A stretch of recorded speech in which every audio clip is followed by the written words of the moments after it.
दीपिका शर्मा जी, बोलो। गुरुदेव आपके चरणों में कोटि कोटि नमन। गुरुदेव, मैं क्राइम ब्रांच से पत्रकार हूँ। मैं रोजाना ऐसे केस देखती हूँ जहाँ लड़कियों एवं महिलाओं का शोषण होता है। इन सब के बाद मेरा मन शादी के बारे में सोचने से भी डरता है। गुरुदेव, कृपया करके मार्गदर्शन करें मेरी और मेरे जैसी लड़कियों का कि हमें क्या करना चाहिए। देखो, हम प्रायः हर एकांतिक में ये सबसे निवेदन करते हैं कि हर सुख सुविधा प्राप्त होने पर भी यदि हमारी बुद्धि ठीक नहीं है तो हमारा मन हमसे गलत आचरण कराएगा। जहाँ हमें स्वसुख वांछा अर्थात इंद्रिय मन से दूसरों के द्वारा सुख लेने की भावना है, वहाँ हमारी राक्षसी बुद्धि बढ़ती चली जाएगी। तो जो आप बातें कह रही हैं, कुछ प्रकाशित हो जाते हैं और कुछ तो हैं प्रकाशित नहीं होते। मतलब ये बहुतायत हो रहा है अब, क्योंकि ना शास्त्र शासन है बुद्धि को और ना स्वयं में विवेक है। अब भी भगवान की बड़ी कृपा कहो कि आप लोग कृपा करके सत्संग सुन रहे हैं, नहीं तो ये पता ही ना चले कि हमारा मार्ग क्या है। हम नए बच्चे हैं, मोबाइल का जमाना है और कुसंग की बहुतायत है, तो नशा, व्यभिचार, हिंसा ये स्वभाव में बैठती चली जा रही है। तो इसका सुधार तब तक नहीं होगा जब तक हम अध्यात्म को नहीं समझेंगे। अरे हमें मनुष्यता तो आ जाए, हमें चींटी काटे तो परेशानी होती है, और किसी माई बहन के शरीर को हम कैसे उसको, मतलब क्या आपने समझ रखा है, कितनी राक्षसी बुद्धि। तो ठीक है, इसका जब परिणाम आएगा तो तुम्हें जन्म के जन्म भोगने पड़ेंगे। देखो ना, एक गलती हुई 10 मिनट में और जब उसकी सजा हुई तो 20 साल की। ये तो यहाँ भारतीय कानून है। एक और कानून है, सबसे बड़ी अदालत, वो है श्री भगवान की।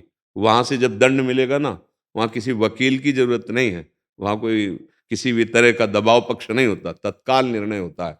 फिर जन्म के जन्म बर्बाद हो जाएंगे। इसीलिए जब कोई माननीय पूजनीय जन आते हैं, या उपदेशक हों या पदाधिकारी जन हों, तो हम यही उनसे विनय करते हैं कि हमारे देश को बचा लो। किसी और से डर नहीं हमें, हमें डर है अपने विचारों से। आज हमारे विचार हमको नष्ट करते जा रहे हैं, हमारे विचार दूषित होते चले जा रहे हैं। अपनी बहन है तो किस भाव से आप देखते हैं, फिर आप दूसरी बहन को किस भाव से देखते हैं? उसको आप बहन भाव से नहीं दे सकते। आप किस भाव से देख रहे हैं? अपनी बहन को कोई बुरी नजर से देखे, आपको कैसा लगेगा? वही नजर आप दूसरी तरफ कह रहे, आत्मना प्रतिकूलानि परेशान न समाचरे। बिल्कुल, हमारा जो आंतरिक चिंतन है, कई बार हम कह चुके हैं कि बस इसी बात से दुखी होता है कि हमारी जो नई पीढ़ी है, वो मनुष्यता से गिरती चली जा रही है। जिसे राक्षसी भाव कहते हैं ना, वो भाव आता चला जा रहा है। नशा करना गंदे। अब बार-बार उन बातों को क्या कहें? आप लोग खुद देखिए, ये क्या चल रहा है? 4 दिन एक बच्चे से, एक बच्ची से प्यार, इसके बाद ब्रेकअप, फिर दूसरे बच्चे से प्यार। अगर कोई जरा-सी बात प्रतिकूल आती, तो एक दूसरे की मिटा देने की बात। ये प्यार है? क्या नाटक कर रहे हो अपने जीवन के साथ? क्या खिलवाड़ कर रहे हो अपनी उन्नति के साथ? आप ना तो लौकिक उन्नति को प्राप्त होंगे और ना परमार्थिक उन्नति को प्राप्त होंगे। लौकिक उन्नति का मतलब इतना नहीं कि आप पद में चले गए, रुपया समेट लिए, नाना प्रकार की भोग, लेकिन हृदय जलेगा, तुम्हारी बुद्धि तुम्हें जलाएगी, इस क्या उन्नति होगी? वहां बैठे बैठे चलो, यहां सब परिचय यही मिलता है, सबका परिचय मिलता है। तो इसलिए हम तुम्हें संबोधन करते हैं कि ये भी नहीं डरना कि हम ब्याह ना करें, सब ऐसे ही नहीं है, ये भी बात है। भगवान की सृष्टि है, एक से एक सज्जन पुरुष भी हैं, पर बहुतायत हो रही है हमारे अंदर बुद्धि की, कुमति की, गंदी बुद्धि की। तो डरना भी नहीं है। अगर आपके प्रारब्ध में उत्तम पति का संयोग है तो देखते रहिए, भगवान संयोग करा देंगे, आपको डरने की जरूरत नहीं। अगर हाँ, ऐसा लगता है कि अब प्रारब्ध में नहीं है, तो फिर संयम से रहते हुए समाज सेवा, राष्ट्र सेवा, भगवान का स्मरण, तो जीवन मुक्त हो जाओगी। ना आप स्त्री हैं ना पुरुष हैं, ये वर्दी मिली, पोशाक मिली है, धन्य कर लो मानव जीवन। गृहस्थ धर्म मिले तो उस धर्म से चल के धन्य कर लो, नहीं संयोग बना तो आजीवन ब्रह्मचर्य रहकर भगवत भजन करते हुए मन को शांत करना है। भोग करके शांत करने की जो चेष्टाएं हैं, कभी शांत नहीं हो सकता। आपको संयम में आना पड़ेगा, चाहे गृहस्थ हो चाहे विरक्त हो। जब संयम में आओगे तब हृदय पवित्र होगा। आज हमारा संयम छूटता चला जा रहा है। कोई इस बात को समझ ही नहीं रहा कि इसे पाप कहते हैं, मनोरंजन समझा जा रहा है। तभी सद्गृहस्थी का जो एक सुख है वो नहीं, पति पत्नी में विश्वास नहीं रह गया, एक दूसरे की घातक वृत्तियां देखी जा रही। अरे भाई, कितना सुंदर पवित्र गृहस्थ धर्म है। पिता से बच्चे सुरक्षित रहना असंभव सा हो रहा है। आप देखते जाना कैसी बुद्धि मलिन होती चली जा रही। जहां कहीं सोच भी नहीं, क्या माता पिता से बच्चे सुरक्षित हो सकते हैं? तो सुरक्षित कहाँ होंगे? पर ऐसा सुनने को मिलने लगा है।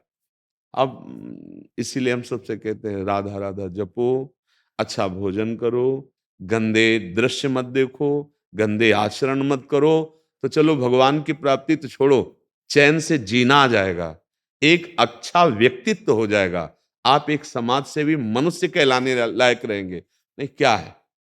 तो आप ये तो डरिएगा नहीं। ऐसा नहीं कि सब आसुरी भाव के ही होते हैं। भगवान ने कहीं न कहीं संयोग दिया होगा तो हो जाएगा। नहीं हो रहा तो भगवान को अपना मानकर निरंतर भजन करते हुए समाज सेवा कीजिए, जो आप सेवा बता रहे हैं, राष्ट्र सेवा कीजिए।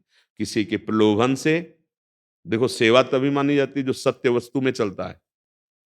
प्रलोभन से कुछ का कुछ लिख देना या बोल देना या निर्णय कर देना, कहीं भी, वो सेवा नहीं मानी जाएगी।